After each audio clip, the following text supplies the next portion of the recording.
Hello YouTube and welcome into another part 0 video for our now winter A&W challenge. I'm the Game Mechanic here with you as always, and we're talking about Korea. Oh, Seondeok, you're such a beautiful person. This is another Rise and Fall DLC leader and a particularly good one. She slides in here at 3rd ranked for me. She is pretty incredible. Now, another couple caveats to begin. If you didn't watch the Saladin video, I have redone rankings, so you will see both old and new rankings if you go ahead and follow that link below the channel. And so these, for the sake of consistency, will reflect the old rankings. So she's down a couple slots in my current assessment, and part of that is Hwarang has been nerfed. It used to be that governors provided 10% culture and science just in a city. And that's really good. That was too good. So these, you can actually get a city that's bigger than that as far as the bonus, because you can promote all the governors and have 3% per promotion per city. But overall it's a little less useful, just because that just appointing all the governors and having them all be like 10% culture and science in cities was really good. A little too good. That's why it's been nerfed. So it's still a very good ability. What it means is governors established in a city give you 3% science and culture for each promotion they have, including the first. So just appointing them is 3 and 3, and then each additional promotion after that will go up. And so the upside there is actually slightly higher, but that's going to be something that you're going to get to very late in the game, and so it's a little less impactful. Particularly early. So it's still a very good ability, but not quite what it was pre-nerf. That nerf was in spring, I believe, the spring update. But it's still very good. Korea, obviously, I should probably state as we're going through here, a specialty civ. Really good at science.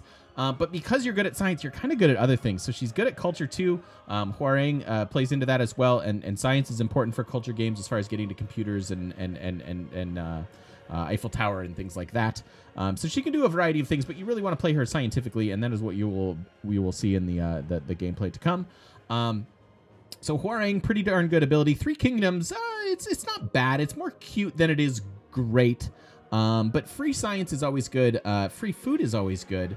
And I like free things. So 3 Kingdoms, mines will give you science if there's an adjacent Seowon, and farms will get extra food. That's pretty neat, and kind of comes into play because the Seowon, as we get to it here, has to be placed on hills. So if you place it on a hill surrounded by other hills, hey, that's like a 6 free science that you're going to get as long as you're working all those tiles. So that's pretty cool. Where that doesn't come into play is it can't be boosted by policies at all. So like an adjacency bonus can, buildings can, but that little boost there can't. So it's very carefully a nice little free science or food boost, but it's not crazy OP, but it is nice. Free science is good, and growth in particular cities can be good as well. So again, just a scientific ability there, and the Seowon is phenomenal. 5 out of 5 for me for sure. It's a unique campus. That means it gets built in half the time, and that's already terrific. But on top of that, it always has a +4 science adjacency bonus. Yes, that does get doubled with policy cards. Yes, that's stupid good. What else? What's the drawback? What's the deal? Well, you have to put it on a hill, so you have to override a hill for it. It no longer gets adjacency bonuses like the way that normal campuses would. So mountains don't do anything for you, and additional districts will actually hurt your adjacency bonus. So if you put it next to another district, it goes from 4 to 3, and you can actually have a negative science Seowon if you were to surround it with districts. So you need to be pretty careful about the placement of those, but that's kind of fun and unique. And geez, a +4 campus in every single city, that's nutty. That's really good.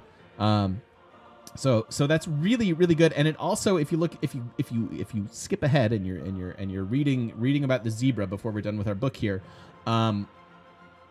that gives her a hill start bias as well, and that's a really crazy good thing to give a scientific civ, because they're going to want production and industrial zones probably, and certainly a Ruhr Valley city. So really good, really fun as well.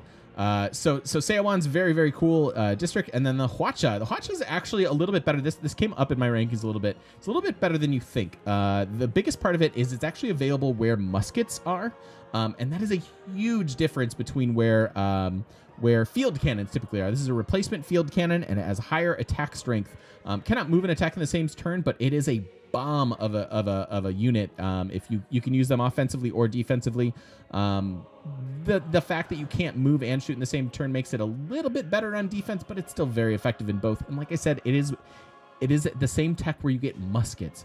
So that is a huge discount on the amount of science you need to get to your field cannons, and is very, very good. So it's actually a pretty darn good unit. I rank it a little bit higher in my updated ranks. Yeah, super fun. Korea's awesome. We actually played her on stream recently, post challenge. We're post challenge here on stream. If you want to stop by the stream, twitch.tv/GameMechanic, I'd love to see you. But we built a pretty fun, crazy Petra with her, and it was that much more silly because Seowon's giving extra science to even iron tiles and things like that. It's just, she's a really fun civ to play, and if you enjoy science games, she's probably the civ for you. So that's it. Don't forget to stop by twitch.tv/GameMechanic. Come say hi to us in person on the internet. Thanks for watching, everybody. Hope you enjoy the playthrough.